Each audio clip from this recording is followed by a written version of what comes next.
So talking about this transformational resilience, and I don't know if any of you are familiar with Substack. If you're not, it's a great platform of independent writers. And Dr. Doppelt just started writing, and he had an article on there related to these transformational resilience networks. And it really impacted me because what he talked about and what we're going to talk about are these local resilience networks. And we all have them. And if you're feeling a little bit like I've been feeling, it feels so overwhelming. It's the what can I do? What can I do where I'm at with the resources that I have to impact, to support this ever-changing landscape. And for the majority of folks, I think that take our training, that are our certified training, we are working with populations that are being significantly, or we are in populations that are being significantly impacted by the disruption and chaos at the federal level. So we wanted to be able to, or I wanted and felt like this was a timely thing to really talk about where are our networks so that we don't feel alone, so that we are able to find those groups and those people, and we are able to serve the folks that we're serving. So, we talked a little bit, I had you introduce yourself with like what keeps you safe, or what makes you feel safe. And so being able to stay in that place of relative safety, knowing that you have these networks. So this currency of systemic change and the importance of trust, and all of that comes down to the people. So when we think about, we have a lot of programs, we have a lot of systems that can support people, but it's the people that support people, which feels like a pretty heavy lift these days. So wanted to take some time to talk a little bit, and this is just a little synopsis from the article.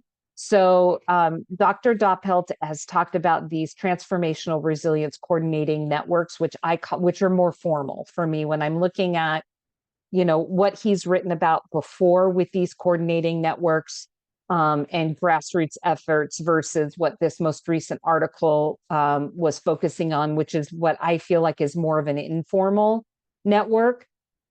So these transformational, and again, I'll share the information afterwards.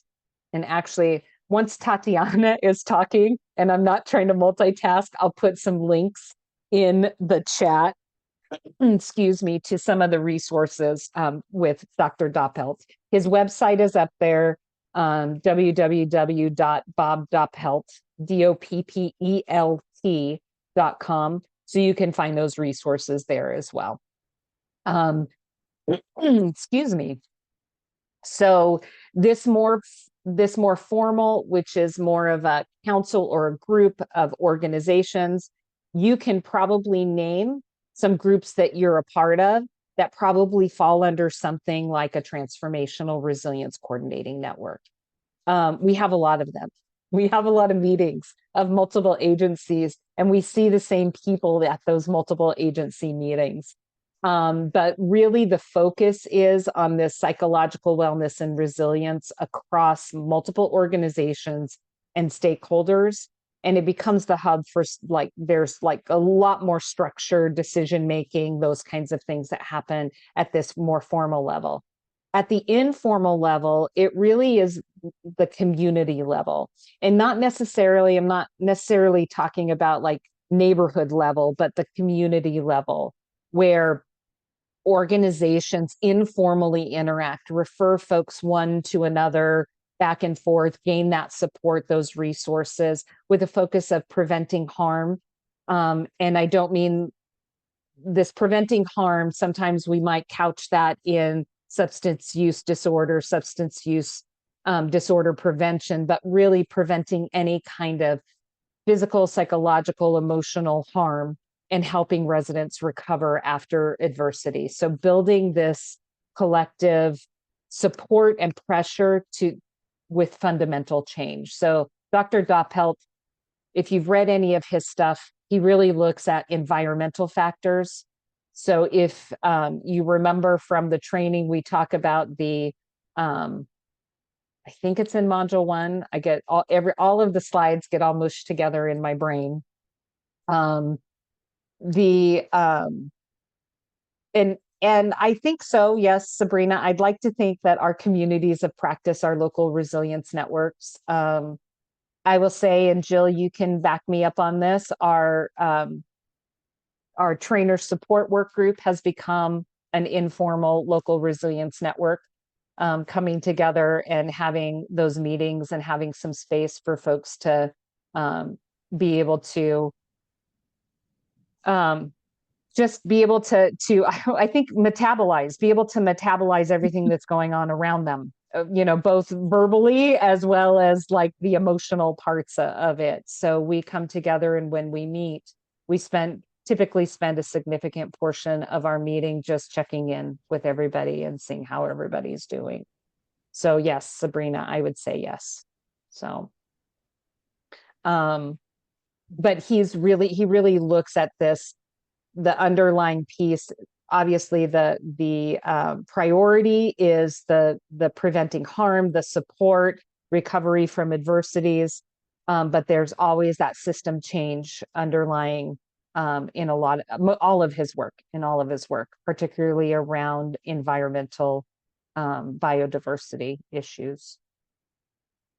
So when we look at this forming or strengthening, like when putting a little more intentionality, bringing a little more awareness to where your local resilience networks are. So part of forming one or strengthening an informal one is taking that time to get to know one another and practicing those good communication skills. This piece of communication skills and conflict resolution is a core piece of what we train our trainers on. These setting group agreements for the structure of safety and how to talk about the things that we talk about in our trainings, but also discuss what do we do when someone is operating outside the group agreements? How do we, in respectful, loving, affirming ways, bring everybody back to being able to create safety even when we disagree? And then developing strategies. I use this word very loosely because strategies, we feel like, oh my gosh, we have to have a form, we have to have a structure, but really, what are the strategies that we use?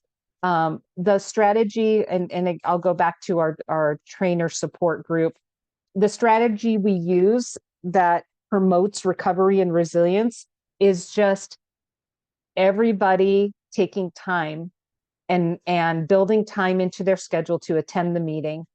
And then understanding that our meetings have extra time built in for this checking in, for this time to be able to create safety within the meeting. And so people don't mind committing that time. So that's a strategy, if you will. It doesn't have to be things that are really, really structured. Any questions or any thoughts?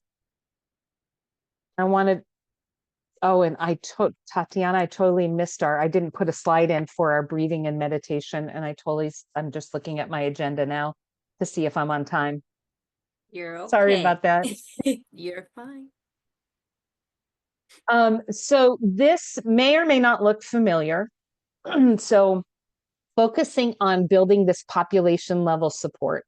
This is a slide that we have in the building resilience through healing centered approach or healing centered environments. And again, this is the work of Dr. Dopplet.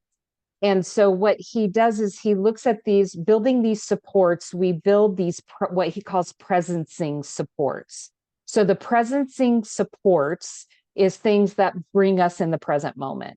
So these are these leaves that are here at the bottom. So grounding, I think, probably all are very familiar with grounding. So centering, calming the nervous system. And when we say calming, it doesn't have to be a quiet activity. And so what brought to mind for me is Bill this morning when he did his check-in said feeling safe is long distance wind therapy. So being on his Harley and just being out on the road. That's a grounding thing. It doesn't have to be being quiet and, you know, some of the things that we associate with that. So whatever grounds you, really remembering your resources. So like grounding, checking in, remembering where your resources are. And one of those, he talks, Dr. Dopplet talks in the article about these mutual aid networks. And again, we all have them. So I am going to put this link because I discovered this link. It's a national link, and you can look by your state and see mutual aid hubs for resources. And I think it's food. It's both resources and food. So remembering our material and social resources. So observing our thoughts. Okay, so observing your thoughts and your mindfulness. So being able to stay present in the moment, having intentional focus or refocus on your attention. So right now it's easy for our brains to start spinning out into the what ifs because things do feel a little bit uncertain or maybe a lot uncertain. So that observing and again, staying present in the moment. And then these purposing, these are how we grow from adversity. Okay. So these adversity-based growth, how we show up in the midst of the stress, possibly in the midst of trauma. So really, this is that transformational. If you've read anything about transformational resilience, post-traumatic growth, a lot of this is in those pieces. So looking for and watching for, so watching internally, watching for new possibilities that are opening as a result of what's happening. So what are some of the new possibilities? Re-energizing some of these networks, possibly. It might be more opportunities where we're seeing people being a little more friendly, a little more open, a little bit more care. Folks working to reduce the amount of division that we have been seeing over the last many years in our neighborhoods and our organizations. Tapping into your core values and looking where are the places and the circles that you participate. So in your family, in your neighborhood organizations, in your spiritual practices and your spiritual communities. At work, what are those circles? Tap into these circles that you are already orbiting in and recognizing what holds you to these places, right? What are those common core values? And then harvesting hope and making choice.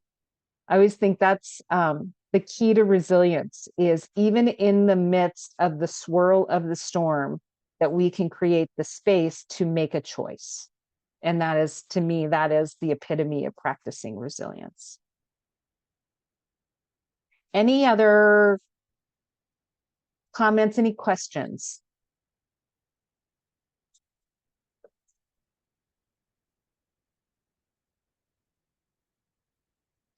So building robust social connections, this is a protective factor. Any of you that are part of the Strengthening Families Protective Factor framework, trainer core, or if you've had a training. So really providing those social connections, grassroots, they could be formal, they could be job-based networking, whatever that looks like. So building these social connections across cultural, economic, and geographic borders. So again, bringing a little more presence and intentionality to how you're already doing this.